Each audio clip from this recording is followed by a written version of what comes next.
नमस्कार, मी सुरेश चव्हाण के और तुम्ही पाहत आहात मराठी बिंदास बोल। आज माझं पुस्तक कैसे बने इस्लामी देश हे पुस्तक घेऊन मी हा शो करतोय, तो स्पेनवर करतोय। स्पेन एकही गोळी न चालवता कसा इस्लामी बनू शकतो याची पुनरावृत्ती जवळजवळ 700-800 वर्षांनंतर पुन्हा होते। स्पेनमध्ये आज मोरोक्को मधून 50,000 लोक घुसावल्या गेली। स्पेन सरकारने उदारवादाचं जे की युरोपला जो बिमारी झालेली आहे त्याचं उदाहरण दाखवत 5 लाख घुसखोरांना, त्याला इनलिगल इमिग्रेंट्स तथाकथित भाषेत म्हटलं जातं, त्या भाषेमध्ये त्यांनी 5 लाख इमिग्रेंट्सला आपल्या देशाचं नागरिकत्व द्यायची घोषणा केली। आणि परिणाम असा झाला की त्या देशात इस्लामी, त्यावेळी तुम्हाला माहिती आहे करीब 850 वर्षापूर्वी इस्लाम सोडा किंवा स्पेन सोडा अशी घोषणा त्यावेळच्या शासकांनी केली होती। ईसाई शासक होते त्यावेळी, तो देश पूर्णतः इस्लामी झाला होता। माझ्या या पुस्तकात 14वा जो चॅप्टर आहे तो मी स्पेनवर ठेवलेला आहे। स्पेनचं नाव, एकीकडे हे चित्र पहा तुम्ही, ही हजारोच्या संख्येने, खरं तर लाखो म्हणली पाहिजे, हे लाखो लोक स्पेन मध्ये घुसताय, हे स्पेन मध्ये घुसून स्पेनवर कब्जा करताय।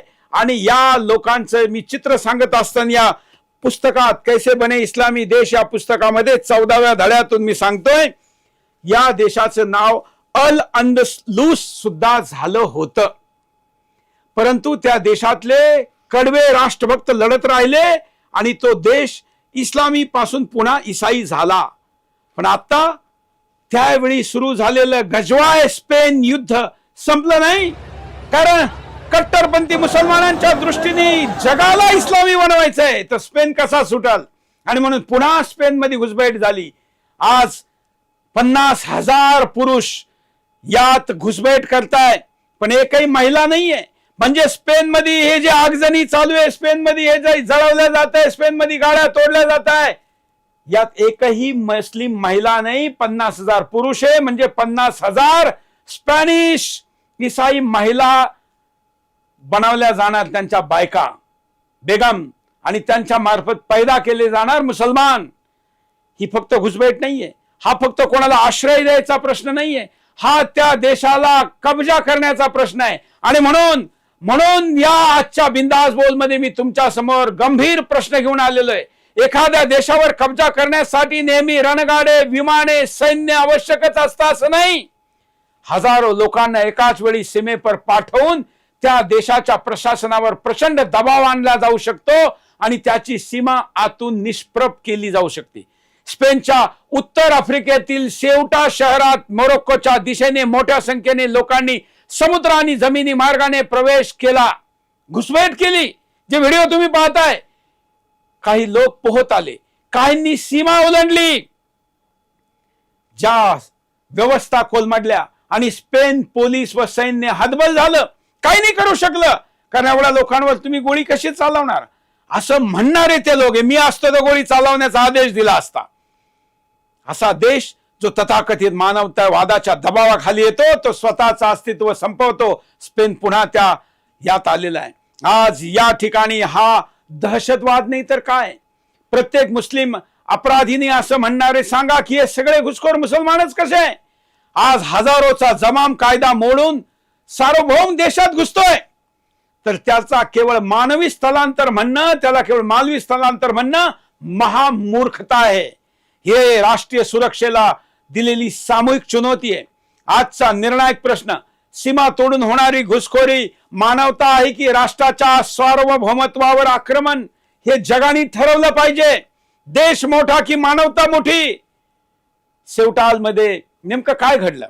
सेउटा हे आफ्रिकेच्या किनाऱ्यावर असलेलं स्पेनचं स्वायत्त शहर आहे। मोरोक्को त्यावर दावा करतो, पण स्पेनने स्वतःचा अविभाज्य भाग त्याला स्पेन मानतो।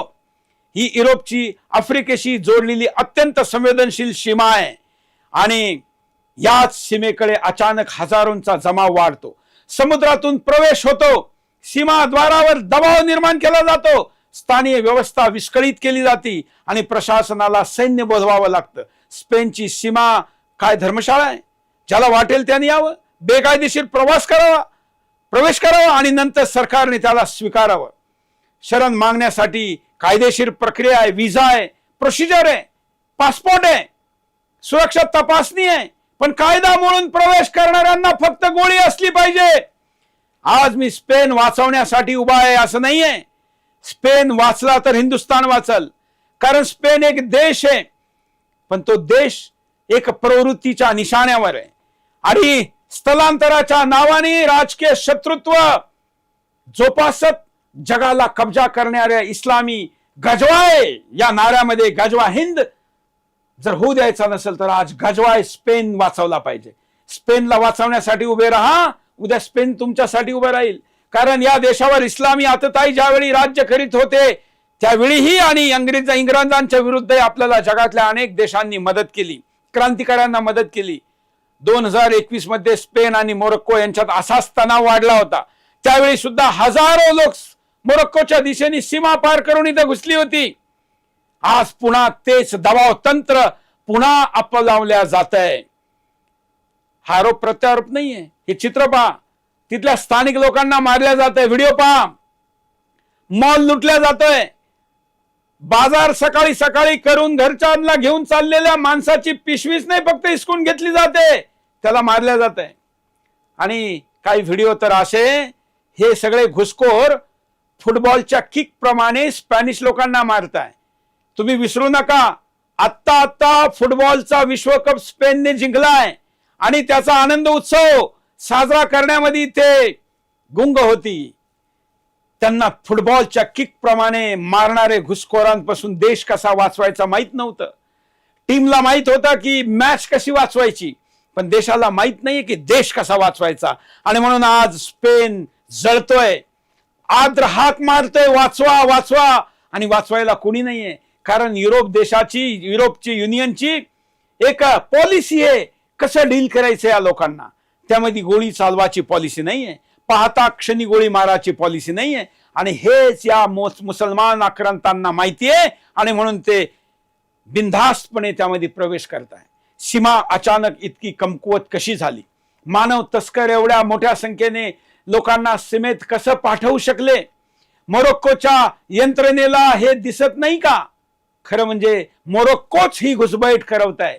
युरोपमध्ये यासाठी एक शब्द वापरला जातो, स्थलांतरांचे राजकीय शस्त्रीकरण. म्हणजे गरीब बेरोजगार किंवा दिशाभूल झालेल्या लोकांना दुसऱ्या देशावर दबाव आणण्यासाठी वापरणे.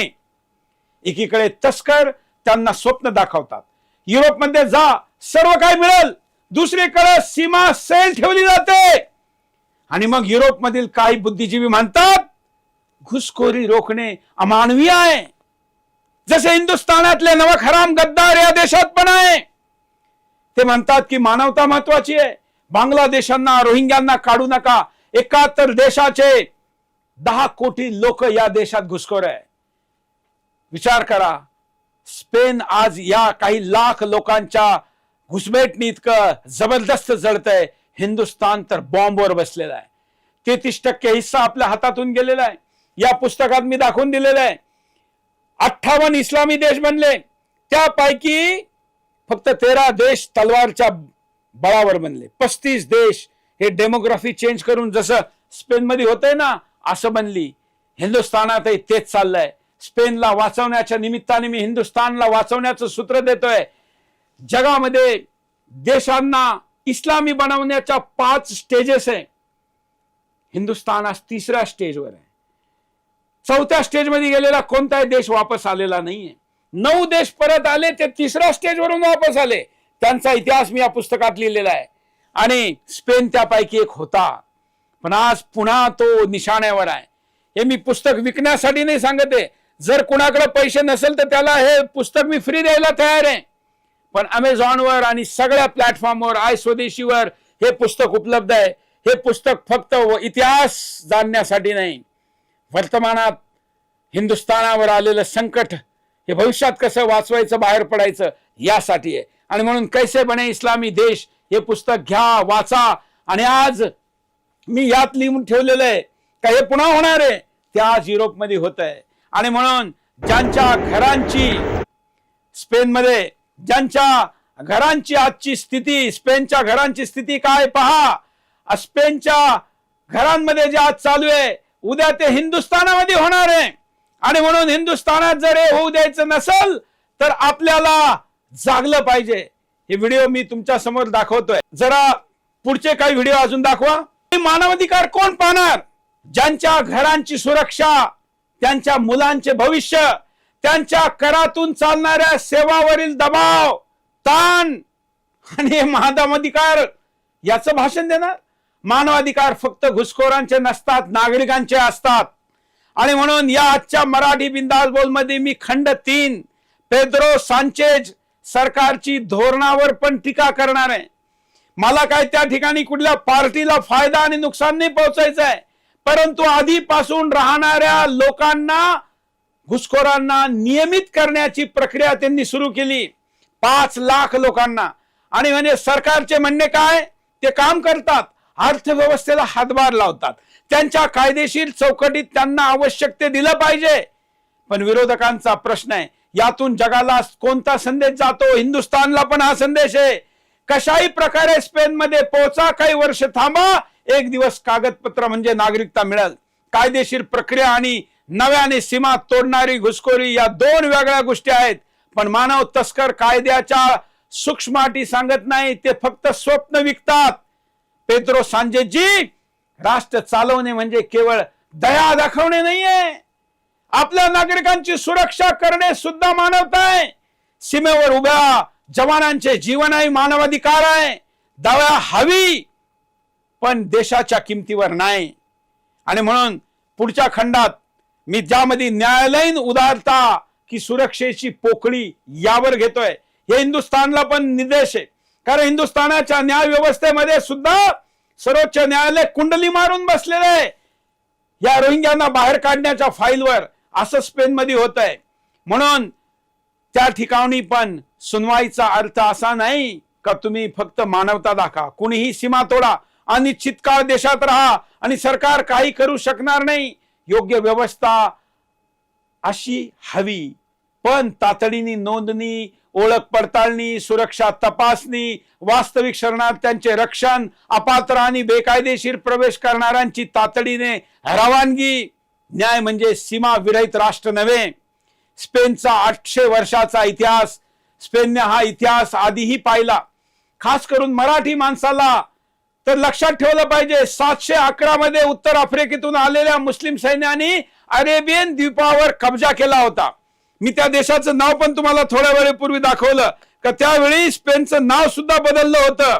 आज स्पेन पुन्हा संकटात आहे आणि मराठ्यांनी आपल्या सैनिकांना, आपल्या राज्यातील जनतेला, त्यावेळेच्या हिंदू राष्ट्राला स्पेनचं पुन्हा पुन्हा उदाहरण दिलं. स्पेन जर पुन्हा, कारण तुम्हाला माहितीये स्पेन मधल्या शासकांनी 711 मध्ये घुसखोरी झाली, 700-750 वर्ष, जवळजवळ 800 वर्ष स्पेन मधल्या कट्टर देशभक्तांनी लढाई दिली. आणि 1400च्या शतकामध्ये पुन्हा हे सगळं काही बदललं गेलं. त्यावेळी नारा दिला गेला, स्पेन सोडा किंवा इस्लाम सोडा. त्या शक्तीपुढे मुसलमान नमले, त्यांनी स्पेन सोडला नाही, इस्लाम सोडला.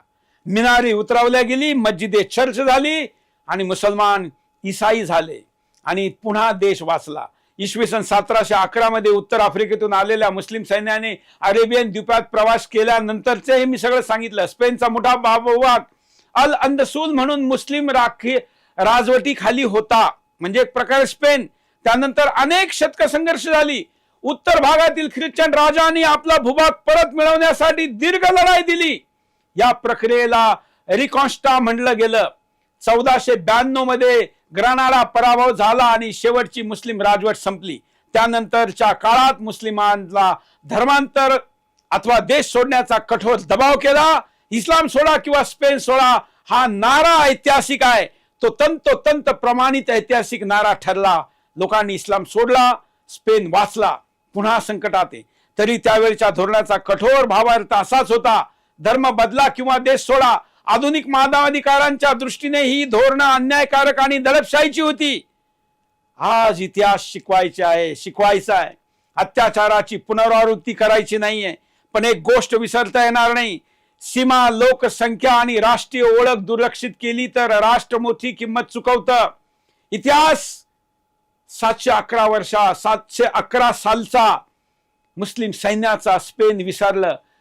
तुम्हाला माहितीये, जसं ब्रिटननी जगावर राज्य केलेलं आहे ना, तसं मोठ्या प्रमाणात 100 वर्षापेक्षा जास्त स्पेननी पण राज्य केलेलं आहे. आज त्या स्पेनमध्ये एक AI व्हिडिओ जो आम्ही भारतामध्ये सल्ला देतो, तो स्पेनमध्ये हा AI व्हिडिओ आहे. काय ते म्हणताय का तुमचे रणगाडे चालत नसतील, तुम्हाला बॉम्ब फेकता येत नसेल, गोळी चालवता येत नसेल, तर तुम्ही सुवरचं मांस या घुसखोरांकडे फेका, ते मागे हटतील. आज ही वेळ त्या स्पेनवर आलेली आहे. जर तुम्ही देशासाठी गोळी चालवू शकत नसाल तर तुम्हाला सत्ता चालवण्याचा अधिकार नाही आहे. कारण सैनिक सुद्धा आपला जीव पणाला लावून सीमेवर उभा असतो. तो मरायला तयार असतो तर घुसखोरांना का मारले जात नाही. म्हणून अल अंदसूल मोठ्या स्पेनच्या मोठ्या भागावर जो मुस्लिम शासक होतं, शतकानंतर रिकॉस्टिका झालं, 1492 ग्रानाडा पतन, आज सेवटाची सीमा पुन्हा संकटात आहे. इतिहास पुन्हा रिपीट होतोय, पुनरावृत्ती होती. आजची घटना 711 मधील सैनिकी आक्रमणासारखीच आहे. यांच्या हातात शस्त्र नाही, पण यांच्या पाठीमाग मानवतेचं आणि आंतरराष्ट्रीय मूर्खपणाचं शस्त्र आहे. आज आलेल्यांमध्ये बेरोजगार युवक, गरीब नागरिक, हे सगळं म्हणलं जातंय, ते खरं नाही. मानव तस्करांच्या जाळ्यात अडकलेले लोक नाही, हे इस्लामी सैन्य आहे. हे शरणार्थी नाहीये, हे देश कब्जा करायला आलेलं आहे.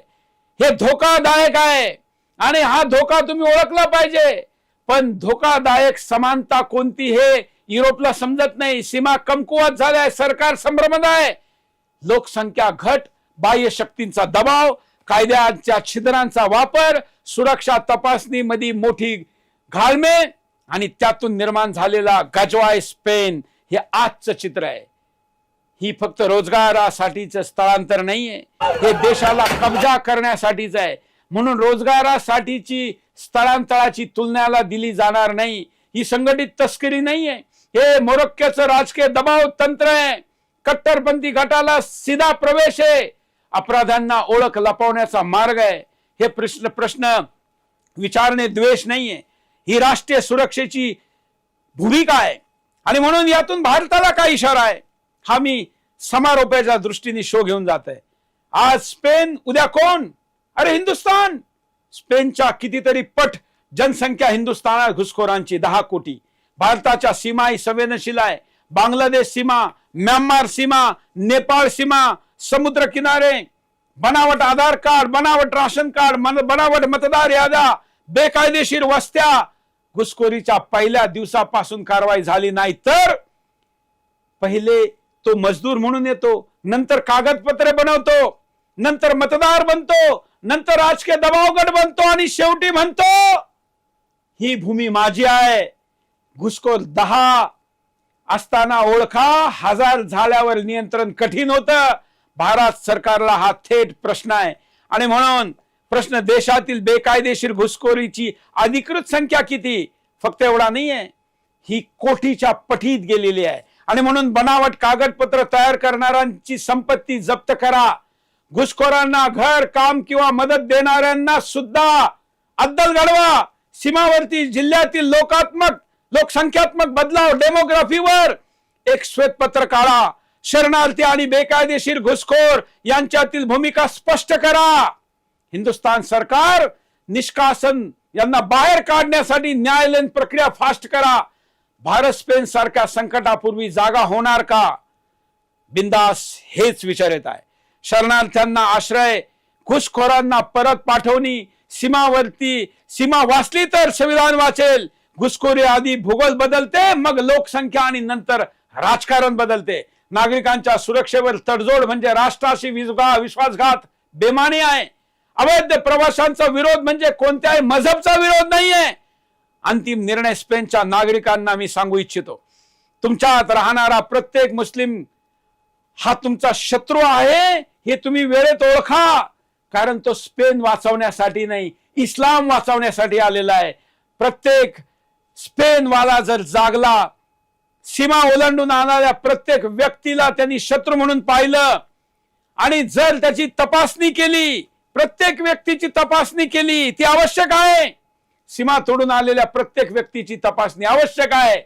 शरणार्थी असेल तरी त्याला मानवता दाखवू नका, कारण तो त्याच्या देशात राहू शकतो तरी तुमच्याकडे आलंय. बुडणाऱ्यांना काडीचा आधार असतो, तो देऊ नका. त्यांचे मुलं वाचवायच्या चक्करमध्ये तुम्ही तुमचे मुलं आणि त्यांचं भविष्य पणाला लावू नका. आणि म्हणून स्पेन आणि हिंदुस्थानने आज हे शिकायचं आहे. हे शिकण्यासाठी हे पुस्तक मी तुम्हाला ऑफर करतोय. पुन्हा सांगतो, हे विकण्यासाठी नाहीये. कोणाकडे पैसे नसेल तर फ्री घेऊन जा, पण हे वाचा. आज स्पेनचा नंबर आहे, उद्या अशा प्रकारे अनेक देशांचा नंबर यापूर्वीच येऊन गेलेला आहे. हिंदुस्थानना वाचवायचंय म्हणून स्पेन वाचवण्यासाठी आज मी तुमच्या समोर उभा आहे. आज गजवाय स्पेन थांबलं तर उद्या गजवा हिंदुस्थान थांबल. मानव तस्करांना लक्षात घ्या, बालक आणि महिलांची काळजी घ्या, कारण हे महिला घेऊन नाही आले, तुमच्या महिला घेणार आहे. सीमा सुरक्षित करा, ओळख पटवा, खोटे कागदपत्र बनवू नका, अपराध्यांना बाहेर काढा, कट्टरपंथांना तुरुंगात टाका. कोणतेही शेजारी राष्ट्र माणसांच्या जमावाचा वापर करून त्याला शस्त्र म्हणून अपनावू शकत नाही. ते जर करीत असेल तर त्याला युद्ध म्हणा. ही स्पेनसाठी आणि हिंदुस्थान सरकारसाठी एक शिक्ष किंवा संदेश आहे. आजच्या या मराठी बिंदास बोल मध्ये मी हृदयाच्या स्वराला वाणी दिलेली आहे. ही तुमच्या माझ्या पूर्वजांनी या देशाला लढून वाचवलेलं आहे, बलिदान दिलेलं आहे. 10 कोटी हिंदूंनी बलिदान देऊन हा देश वाचवलेला आहे. तो वाचवायचा असेल तर मानवता की देश असा जर प्रश्न तुमच्या समोर उभा असेल तर आधी देशाला निवडा, त्याला वाचवा. त्याच्यातले माणसं ही माणसं आहे. आणि म्हणून मानवतावादाच्या नावाखाली, ह्युमन राईट्सच्या नावाखाली देशाला बळी देऊ नका, हीच अपील करतो. आजच्यासाठी पुन्हा इथं थांबतो. हे अभियान चालू राहील. नमस्कार.